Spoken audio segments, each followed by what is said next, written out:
Hello नमस्कार. Vidarbha food and लाईफमध्ये तुमचं सगळ्यांचं स्वागत आहे. आपण आजची रेसिपी करते आहे जवसची चटणी. मी 1 वाटी जवस घेतलेलं आहे. या वाटीने ते छान भाजून घ्यायचं. त्याला वेळ लागेल 5 मिनिट वगैरे लागतं, 5-10 मिनिट छान भाजून घ्यावं लागतं. भाजून झालेलं आहे छान, आपलं मंद गॅसवर भाजलेलं आहे. आपलं झालेलं आहे भाजून छान. आता आपण काढून घेऊया. आणि आता 1 वाटी छोट्या वाटीने तीळ भाजून घ्यायचे.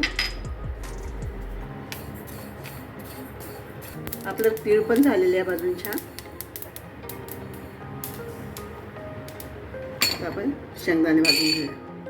छोट्या वाटीने 1 वाटी शेंगदाणे घेतले, 1 वाटी तीळ घेतले. आपले शेंगदाणे पण भाजून झाले आहे छान, मग भाजलेले आहे मंद गॅसवरती. आपण आता लसूण, थोडं तेल घालून घ्यायचं त्याच्यासाठी, आणि लाल मिरची, थोडा कढीपत्ता, सगळं होऊ द्यायचं. 1 चम्मच जिरं घालून घ्यायचं त्याच्यामध्ये आणि छान होऊ द्यायचं. हे आपलं भाजून झालेलं आहे. थंड करून घेऊया आणि मग मिक्सरला वाटून घ्यायचं. सगळं थंड झालेलं आहे. आता आपण मिक्सरला वाटून घेऊया. थोडं त्याच्यामध्ये मीठ घालून घ्यायचं आणि मिक्सरला वाटून घ्यायचं. आपली चटणी झालेली आहे. मिक्स चटणी सगळी वाटून मिक्सरला वाटून घेतलेली आहे.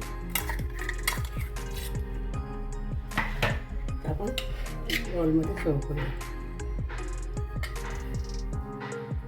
आपली चटणी झालेली आहे, मिक्स चटणी, जवस चटणी.